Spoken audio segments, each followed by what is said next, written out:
Part first physics के first paper mechanics में काल्पनिक बल, छद्म बल या फ्रिट्ज़ फोर्सेस या सूडो फोर्सेस के बारे में पढ़ेंगे।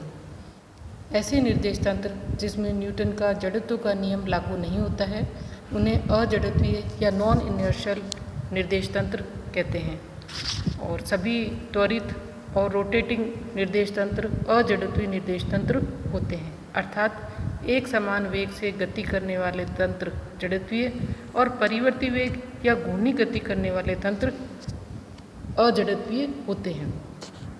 अर्थात यदि कोई फ्रेम एक स्थिर है या एक निश्चित वेग से गति कर रहा है तो वो इनर्शियल फ्रेम है, उसमें जड़त्व का नियम लागू होगा। अगर कोई वस्तु स्थिर है तो स्थिर रहेगी और अगर गतिशील है तो गतिशील रहेगी। लेकिन अगर कोई निर्देश तंत्र परिवर्ती वेग से गति कर रहा है अर्थात उसमें त्वरण है, या फिर कोई एक समान वेग से तो गति कर रहा है लेकिन वो घूर्णी निर्देश तंत्र है, तो वहाँ पे भी जड़त्व का नियम लागू नहीं होगा और ऐसे निर्देश तंत्र जो है वो अजड़त्वीय निर्देश तंत्र कहलाते हैं। यहाँ एक चित्र से इस स्थिति को एक्सप्लेन किया गया है। माना S एक इनर्शियल फ्रेम है तथा इसका दूसरा फ्रेम S डैश S के सापेक्ष A नॉट त्वरण से गतिशील है, अर्थात S जो है वो जड़त्वीय फ्रेम है, वो स्थिर है, और उसके सापेक्ष जो दूसरा फ्रेम है S डैश वो अजड़त्वीय है, वो परिवर्ती वेग से गतिशील है या A0 त्वरण से त्वरित है। अब कण P जो कि स्थिर है या उस पर कोई बाह्य बल नहीं लग रहा है, अर्थात S फ्रेम में स्थित ऑब्जर्वर के सापेक्ष उस पर जो त्वरण शून्य है, अर्थात ऑब्जर्वर OI जो कि S फ्रेम में स्थित है विल फाइंड नो एक्सलेशन।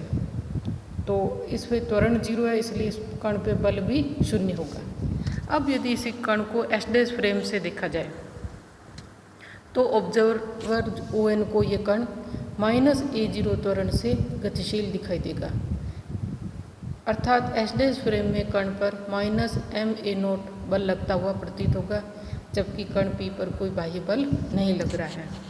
इस प्रकार यदि कण P S फ्रेम में AI त्वरण से गतिशील हो, वापिस से इस चीज़ को देखें, अभी पहली वाली स्थिति में हमने कण को स्थिर लिया था, अब हम देख रहे हैं कि यदि जो कण P है वो S फ्रेम में AI त्वरण से गतिशील है, यहाँ I जो है इनर्शियल के लिए लिया गया है, तो S फ्रेम में जो त्वरण है वो AI होगा, और S डैश फ्रेम में इसी कण पर त्वरण जो है उस S डैश फ्रेम के ऑब्जर्वर के सापेक्ष AI माइनस A0, अर्थात कण P पर बाह्य बल F इजिकल टू MAI हो, परंतु S डैश फ्रेम में कण पर बल MAI माइनस MA0 लगता हुआ प्रतीत होगा, अर्थात ये अतिरिक्त बल जो है माइनस MA0 जो कि कण पर निर्देश तंत्र की त्वरित गति के कारण लगता हुआ प्रतीत होता है, ये आभासी बल या सूडो फोर्स या काल्पनिक बल या फ्रिट्ज़ फोर्स,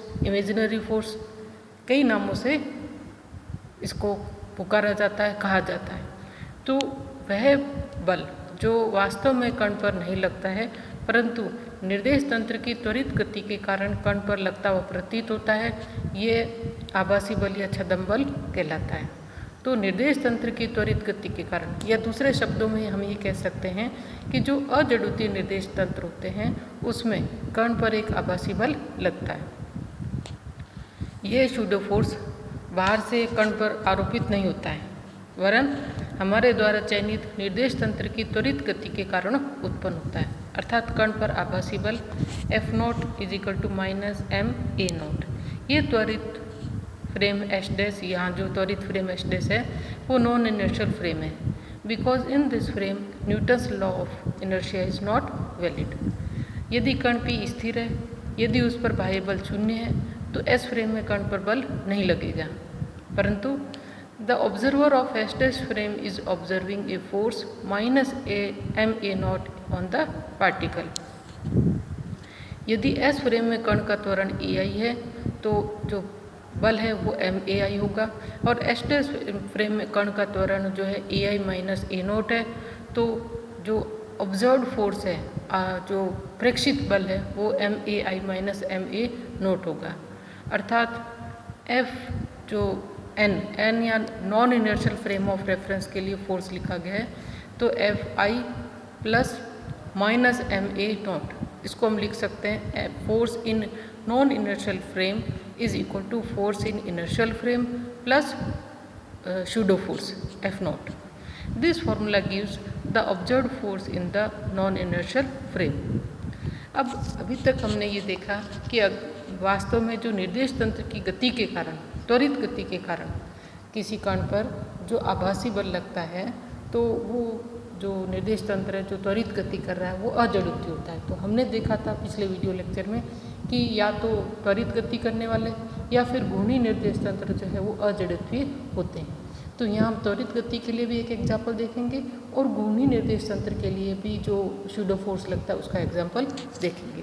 तो सबसे पहले एग्जाम्पल लेते हैं लिफ्ट की गति के अनुसार व्यक्ति का भार, weight of a man in moving lift. यानी अगर कोई लिफ्ट जो है या तो स्थिर है या एक समान वेग से जा रही है या ऊपर की ओर जा रही है या नीचे की ओर जा रही है, तो जो लिफ्ट का जो फ्रेम है उसमें व्यक्ति का भार या उस पर जो बल है वो क्या क्या होगा वो हम कैलकुलेट करते हैं। तो यहाँ पे हमने 3 स्थितियाँ ली है। सबसे पहली स्थिति में लेते हैं कि जो लिफ्ट है वो स्थिर है या फिर एक समान वेग से गतिशील है। कहने का मतलब है कि उस पर त्वरण 0 है। तो उस स्थिति में जो व्यक्ति है उसका भार क्या होगा, भार यानी उस पर जो कितना बल लगेगा। इसी तरीके से दूसरी स्थिति में जो लिफ्ट है वो ऊपर की ओर गतिशील है और तीसरी स्थिति में जो लिफ्ट है वो नीचे की ओर गतिशील है। तो इन तीनों अलग अलग स्थितियों के लिए हम भार, व्यक्ति के भार की गणना करेंगे। पहला लेते हैं यदि लिफ्ट स्थिर है या समान वेग से ऊपर या नीचे जा रही है तथा आदमी का जो द्रव्यमान है वो m है। आदमी का भार क्या हो जाएगा, W=mg।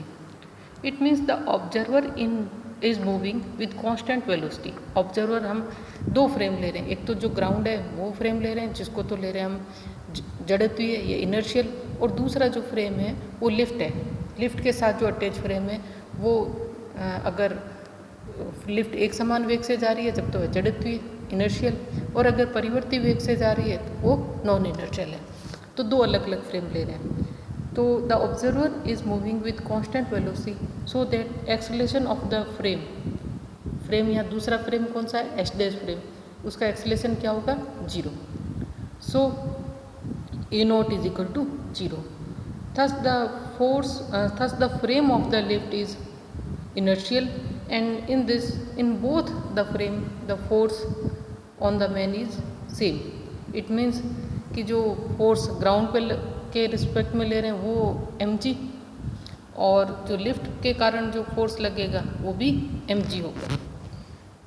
यहाँ पे हमने इसको -mg n कैप लिया है। यहाँ पे जो z डायरेक्शन है वो या ऊपर की ओर जो अपवर्ड डायरेक्शन है उसको अब n कैप ले रहे हैं, तो आदमी के भार के कारण जो बल लगेगा वो ग्राउंड की ओर होगा, इसलिए इसको लिखा -mg n cap. So in this case the weight of the man acting downward, यानी जो आदमी का भार है mg उतना ही उसका जो वेट है वो प्रेक्षित होगा। इट मीन्स कि अगर जो लिफ्ट है वो स्थिर है या एक समान वेग से गतिशील है तो वस्तु का या इस आदमी का भार W=mg, और लिफ्ट में अगर उस व्यक्ति के भार को नापा जाए तो वो भी W=mg के बराबर ही होगा। अब दूसरी स्थिति लेते हैं जब लिफ्ट A0 त्वरण से ऊपर की ओर गतिशील है।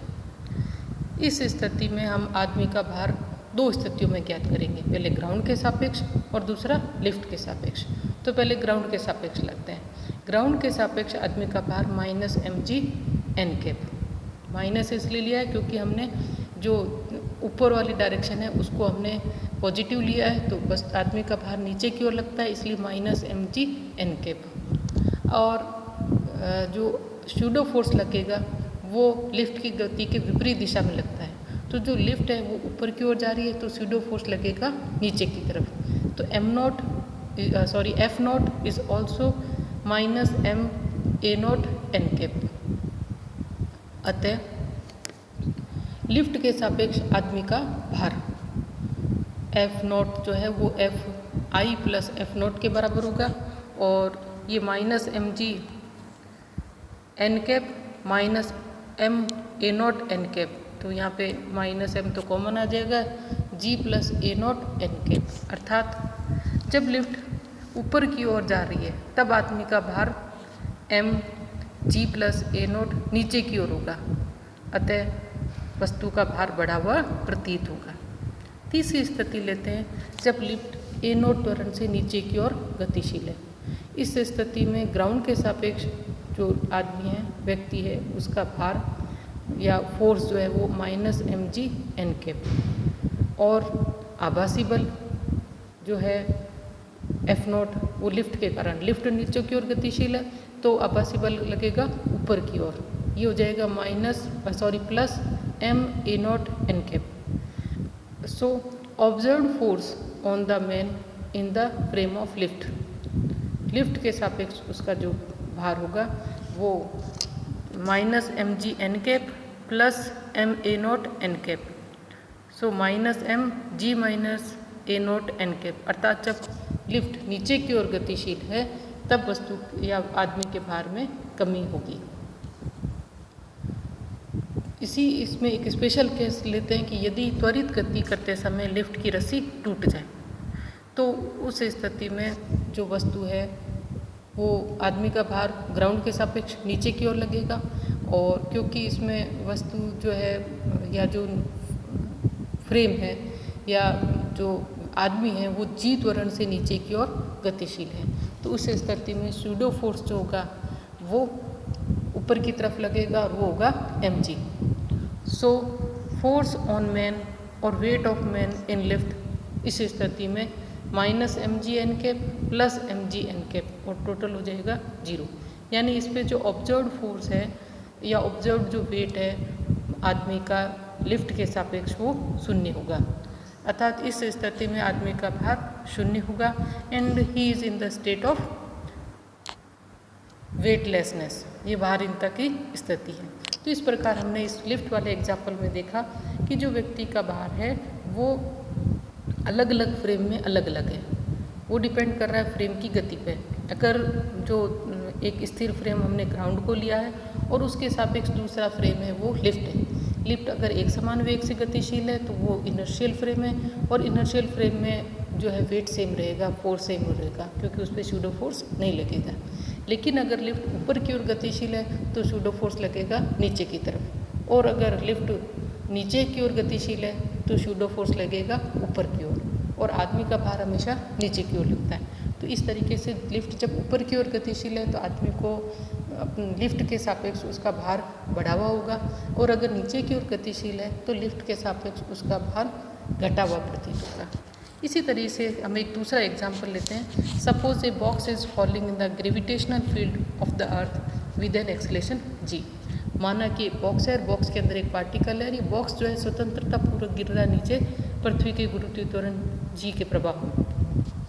इस बॉक्स के अंदर m द्रव्यमान का कण भी बॉक्स के साथ स्वतंत्रता पूर्वक गिर रहा है, अर्थात कण भी गुरुत्वीय क्षेत्र में g त्वरण के प्रभाव में गतिशील है। तो कण पर लगने वाला बल with respect to ground, ground जो के सापेक्ष लगेगा वो लगेगा -mg n कैप, क्योंकि वो वस्तु के जो m द्रव्यमान का कण है और गुरुत्वीय त्वरण g के प्रभाव में गतिशील है, पृथ्वी उसको नीचे की ओर खींच रही है तो वो लगेगा mg, और माइनस डायरेक्शन ले रहे हैं क्योंकि हम अपवर्ड डायरेक्शन को पॉजिटिव ले रहे हैं तो -mg n कैप, ये ग्राउंड के सापेक्ष उस कण पे लगने वाला बल है। The fictitious force on the particle, जो काल्पनिक बल लगेगा, सूडो फोर्स लगेगा, वो फ्रेम के अपोजिट डायरेक्शन में लगता है तो वो हो जाएगा mg n cap. So the force observed by the observer inside the frame, inside the box, यानी जो बॉक्स वाला निर्देश तंत्र है उसके सापेक्ष उस पे जो कण है उसका जो ऑब्जर्व्ड फोर्स होगा और प्रेक्षित बल होगा वो 0 होगा, अर्थात अगर कोई ऑब्जर्वर बॉक्स में स्थित है तो उसको वो कण जो है वो एक अपनी जगह पर फिक्स दिखाई देगा, उस पर कोई बल नहीं लगेगा।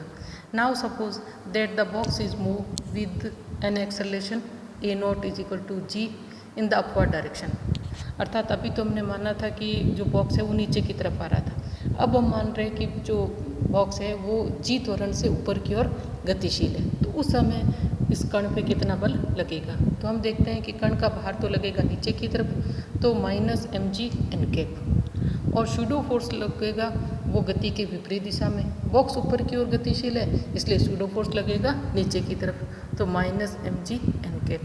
तो observe force inside the box, frame के सापेक्ष, बॉक्स के सापेक्ष उस कण पे कितना बल लगेगा, -2 mg n कैप, यानी जो उसका भार है उसका दुगना उसका भार प्रतीत होगा। This means that the observer, जो कि बॉक्स के अंदर स्थित है और जो जी त्वरण से ऊपर की ओर गतिशील है, वो कण पर 2 mg बल नीचे की ओर प्रेषित करता है। अर्थात ऊपर की ओर गतिशील बॉक्स में कण का भार दुगना प्रतीत होगा। एक तीसरा एग्जाम्पल हम शूडो फोर्सेस के लिए और ले सकते हैं कि माना एक m द्रव्यमान का जो कण है वो एक रस्सी से बांधकर एक वृत्त के रूप में घुमाया जा रहा है। जैसा कि आप चित्र से देख सकते हैं, माना P जिसका द्रव्यमान m है वो r त्रिज्या के वृत्ताकार पथ में गति कर रहा है, और ये जो फ्रेम है S फ्रेम लिया गया जिसकी कोऑर्डिनेट एक्सेस XYZ है, और ये इनर्शियल फ्रेम है यानी स्थिर फ्रेम है। इसमें कण गतिशील है v वेग से। The position vector r in rotating frame is with a constant angular velocity omega at any time t। अगर हम पोजीशन वेक्टर r लें तो r = xi + yj, और अगर इसको ओमेगा की टर्म्स में लिखें तो r position vector r r cos omega t i cap plus r sin omega t j cap. इस बिंदु या इस पार्टिकल जो p है उसका जो पोजीशन वेक्टर ज्ञात किया, अब हम उसका वेलोसिटी और एक्सेलरेशन ज्ञात करें तो v = dr/dt। एक्सेलरेशन के लिए हम इसको दोबारा एक बार और अवकलन करेंगे और ये आएगा a = -ω²r। यहाँ पे S फ्रेम में जो कण का त्वरण है वो -ω²r होगा और जिसकी दिशा वृत्त के केंद्र की ओर होगी, क्योंकि A जो है त्वरण -ω²r है, ये r के विपरीत दिशा में, तो r की दिशा केंद्र से दूर की ओर है तो त्वरण की दिशा केंद्र की ओर होगी। इसे सेंट्रीपिटल एक्सेलरेशन कहते हैं। This the force on the particle in the inertial frame, जो जड़त्वीय फ्रेम है S फ्रेम है, उसमें कण पे जो बल लगेगा वो Fi = -m⍵²r। अब हम ये वास्तविक बल है जो कि कण को घुमाने के लिए आवश्यक है, और उपरोक्त उदाहरण में ये बल जो है रस्सी में तनाव बल के द्वारा प्रदान किया जाता है।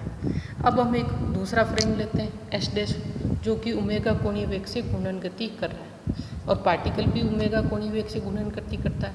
इस प्रकार S' फ्रेम में वो कण क्या होगा, स्थिर प्रतीत होगा, उसका वेग 0 होगा। Therefore in the rotating frame, जो कि नॉन इनर्शियल फ्रेम है, हम कह चुके हैं कि जो रोटेटिंग फ्रेम है वो अजड़त्वीय होते हैं। द एक्सेलरेशन और force on particle is 0। Acceleration 0 है तो फोर्स भी 0 होगा।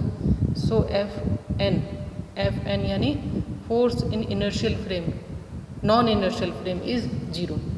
तो ये जो इक्वेशन है Fn = Fi + F0 का उपयोग करेंगे तो F0 जो होगा वो m⍵²r होगा। अर्थात घूमते हुए जो फ्रेम है उसमें उस पार्टिकल पर ऑब्जर्व फोर्स 0 होगा, और जो फिट्सियस फोर्स है, शूडो फोर्स है, वो निर्देश फ्रेम की घूर्णन गति के कारण लग रहा है वो m⍵²r होगा, और ये पोजीशन वेक्टर से की डायरेक्शन में होगा, अर्थात केंद्र से दूर की ओर होगा। अर्थात रोटेटिंग फ्रेम में कण की शून्य स्थिति के लिए आभासी बल केंद्र से दूरी की ओर लगेगा, इसे हम सेंट्रीफ्यूगल फोर्स कहते हैं। इस शूडो फोर्स वाले कंसेप्ट को हम कुछ उदाहरणों से क्लियर किया। अब हम कुछ प्रॉब्लम सॉल्व करते हैं कि माना कि 20 किलोग्राम द्रव्यमान के स्वतंत्रतापूर्वक गिरते हुए पिंड पर आभासी बल और ऑब्जर्व फोर्स ज्ञात कीजिए यदि जो फ्रेम है वो 6 मीटर/सेकंड² के त्वरण से नीचे की ओर गतिशील है। तो जो पिंड है उसका वेट है 20 kg। इस पे शूडो फोर्स लगेगा किस डायरेक्शन में, ये जो पिंड है वो नीचे की ओर गिर रहा है तो शूडो फोर्स लगेगा ऊपर की तरफ। तो F0 = m A0 n cap. m है 20 kg और A0 है 6 मीटर/सेकंड², तो शूडो फोर्स लगेगा 120 न्यूटन ऊपर की तरफ।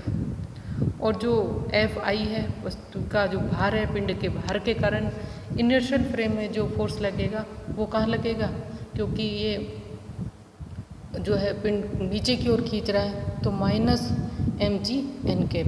तो -20, g की वैल्यू है 9.8 और ये आएगा 196 न्यूटन नीचे की तरफ। तो जो F0 है वो ऊपर की ओर लग रहा है और ये जो F इनिशियल फ्रेम में जो फोर्स है वो नीचे की ओर लग रहा है। इसलिए F जो ऑब्जर्व होगा यानी जो ये प्रेक्षित बल जो होगा नॉन इनर्शियल फ्रेम में जो होगा वो बल होगा -120 न्यूटन प्लस 196, तो ये लगेगा आपके 76 newton. It means total force और of amount 176 newton is acting downward in the accelerated frame. एक और एग्जांपल लेते हैं। Calculate the fictitious force and observed force on a body of mass 2.5 kg relative to a frame moving vertically upward on earth with acceleration of 10 metre per second square. यहाँ पे जो body है वो 2.5 kg की है और ऊपर की ओर गतिशील है, तो सूडो फोर्स लगेगा नीचे की तरफ। सो F0 is equal to -ma0n और वैल्यू पुट करने पर आएगा 25 न्यूटन नीचे की तरफ। और रियल फोर्स जो है जो Fi है वो भी लगेगा नीचे की तरफ, सो -mg_n और ये आया हमने 24.5 न्यूटन नीचे की तरफ। तो ऑब्जर्व्ड फोर्स लगेगा वो दोनों का एडिशन होगा क्योंकि दोनों ही बल नीचे की तरफ लग रहे हैं, तो 49.5 न्यूटन नीचे की तरफ। तीसरे प्रॉब्लम में हम लेते हैं कि 1 किलो स्टोन जो है, किलोग्राम का जो पत्थर है उसको एक रस्सी से बांधा गया है जो 2 मीटर लंबी है और ये 5 चक्कर प्रति सेकंड लगा रही है। Calculate the force on stone in an inertial frame and in rotating frame. तो सबसे पहले इनर्शियल फ्रेम में लें तो Fi is equal to -m⍵²r और ये कैलकुलेट करने पर आएगा ओमेगा जो है 2πn, n यहाँ पे 5 है, तो -1974 न्यूटन नीचे की तरफ लगेगा। अब या नीचे की नहीं, ये सेंटर की तरफ लगेगा। तो अब हम ये हमने इनर्शियल फ्रेम में फोर्स निकाला और रोटेटिंग फ्रेम में उस पर फोर्स कितना होगा। तो रोटेटिंग फोर्स में जो है द एक्सेलरेशन 0 होगा, इसलिए रोटेटिंग फ्रेम में जो फोर्स है वो होगा 0। इट मीन्स जो सूडो फोर्स लगेगा वो 1974 न्यूटन केंद्र से दूर की तरफ लगेगा। तो इस प्रकार हमने देखा कि जो काल्पनिक बल होते हैं वो निर्देश तंत्र की त्वरित गति के कारण या निर्देश तंत्र की एक समान गति लेकिन घूर्णी गति के कारण कण पर लगते हुए प्रतीत होते हैं, और इसके कारण जो है अगर जो वस्तु का भार ज्ञात किया जाए, अगर जो है निर्देश फ्रेम ऐसा है जो त्वरित है, तो उसका भार कभी कम और कभी ज़्यादा प्रेक्षित होगा।